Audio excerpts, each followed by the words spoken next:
Iman dan kasih. Ya, jadi saudara sudah ngerti ya, iman bertumbuh hanya melalui pengajaran firman dan firman yang saudara lakukan.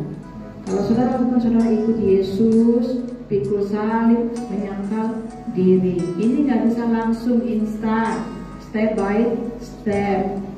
Kalau saudara lakukan, imanmu bertumbuh. Kenapa bisa bertumbuh? Karena Tuhan sendiri yang memberi pertumbuhan. Setelah bertumbuh, nanti dia baru menghasilkan bunga, baru nanti dia menghasilkan buah, baru dia menghasilkan buah yang sesuai dengan pertobatan. Nanti ada buahnya, buah pertobatan, buah ketaatan, buah kesetiaan, kekudusan, kebaikan, penguasaan diri, kelemah lembutan. Nah, itu buah-buah yang baik ya saudara dalam Tuhan. Jadi bertumbuhlah sampai berbunga, sampai berbuah ya. Jadi kalau masih duduk manis, belum merasa sakit teraniaya, imanmu masih biji sesali besti, belum bertumbuh. Tuhan bilang harus menghasilkan buah. Semua jemaat baca 2-3. Sehingga dalam jemaat-jemaat Allah kami sendiri bermegah tentang kamu karena ketabahanmu dan imanmu dalam segala penganiayaan dan penindasan yang kamu derita. Inilah contoh jemaat yang melakukan firman, jemaat di Tesalonika. Mereka dikatakan kamu itu tabah ya. Dalam jemaat-jemaat Allah kami sendiri bermegah. Jadi hamba Tuhan itu hanya bermegah kalau jemaat itu dia menderita teraniaya karena firman, karena kerajaan surga, bukan karena dosa ya. Jadi sehingga dalam jemaat-jemaat Allah kami sendiri bermegah tentang kamu karena ketabahanmu dan imanmu dalam segala penganiayaan dan penindasan yang kamu derita. Ada di sini yang setiap minggu ibadah melayani Tuhan sampai dipukul-pukul babak belur? Nggak ada kan? Kalau mereka iya, suatu bukti tentang adilnya penghakiman Allah yang menyatakan bahwa kamu layak menjadi warga kerajaan Allah. Kamu yang sekarang menderita karena kerajaan itu. Jemaat yang dikatakan layak menjadi jemaat kerajaan surga, jemaat yang dikatakan menjadi jemaat yang layak sebagai warga kerajaan Allah, berarti kan pasti itu masuk surga, adalah jemaat yang menderita karena kerajaan itu. Kalau jemaat itu menderita karena kerajaan surga, maka dikatakan layak menjadi warga kerajaan Allah. Kita jangan coba Tuhan, Tuhan ampuni segala dosa saya, Tuhan, layakkan aku jadi anakmu, layakkan aku masuk surga, sudah Tuhan, mati aku tidak dibakar, layakkan aku, engkau baik sudah mati untuk aku. Bukan itu saudara, itu asbun, itu pura-pura, tapi tidak ada perbuatan bukti kasihnya, komitmennya, imannya, ketaatannya, kesetiaannya, pengorbanannya, pikul salibnya, ikut Yesus. Tidak ada dilihat. Tidak ada dilihat di surga, tidak ada dilihat jemaat, tidak ada, tidak layak, ya. Jadi kalau ini layak, jadi sudah jelas ya, ini sudah pasti. Layaklah jemaat itu jadi warga kerajaan Allah jika sekarang menderita karena kerajaan itu. Tidak bisa kalau dia belum terima Yesus, belum ada kasih Bapa, belum mengalami kelahiran baru, mana mau dia menderita.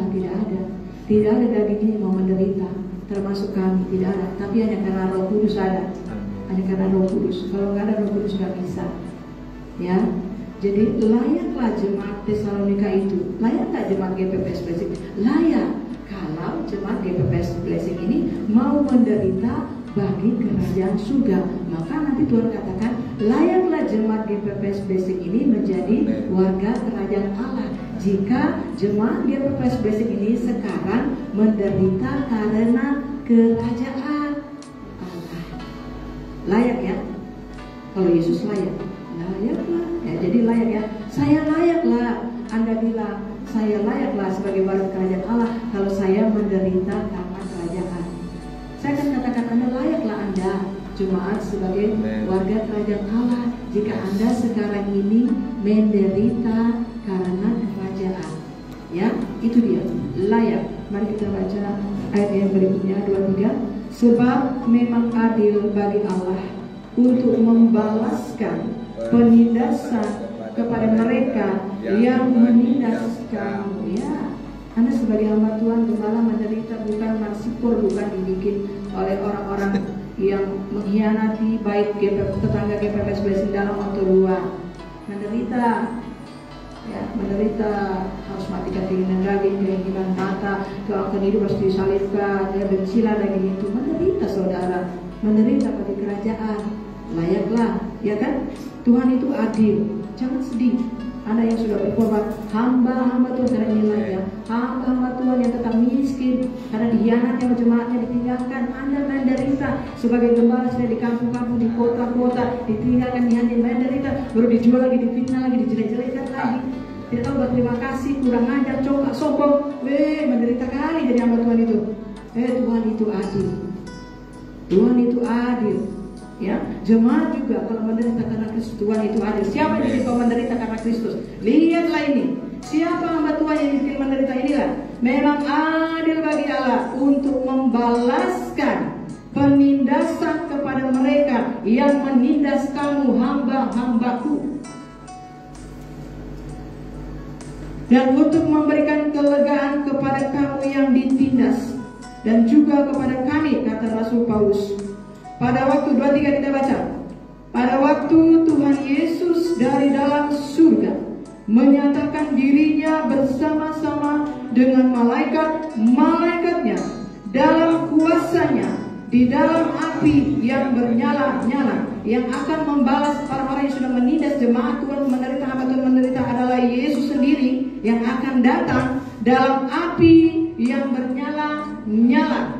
Sanggupkah Anda jemaat Tuhan berdiri di hadapan dalam api Yesus yang dalam api yang bernyala-nyala itu?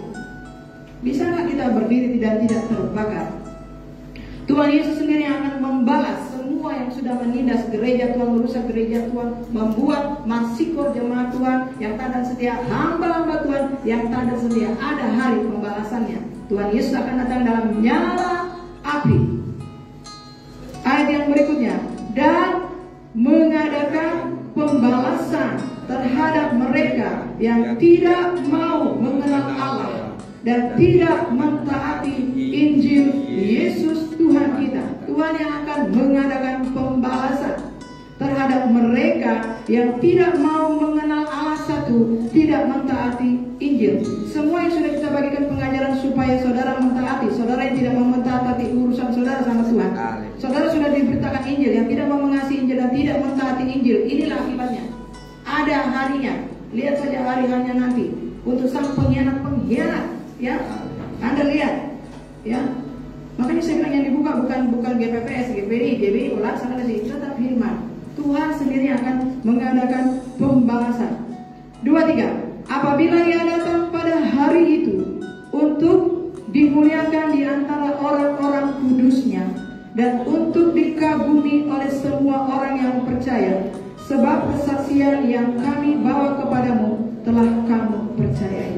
Karena itu kami senantiasa berdoa juga untuk kamu, supaya Allah kita menganggap kamu layak bagi panggilannya, dan dengan kekuatannya menyempurnakan kehendakmu untuk berbuat baik dan menyempurnakan segala pekerjaan imanmu, sehingga nama Yesus Tuhan kita dimuliakan di dalam kamu dan kamu di dalam kami, menurut kasih karunia Allah kita dan Tuhan Yesus Kristus. Kenapa ya begini?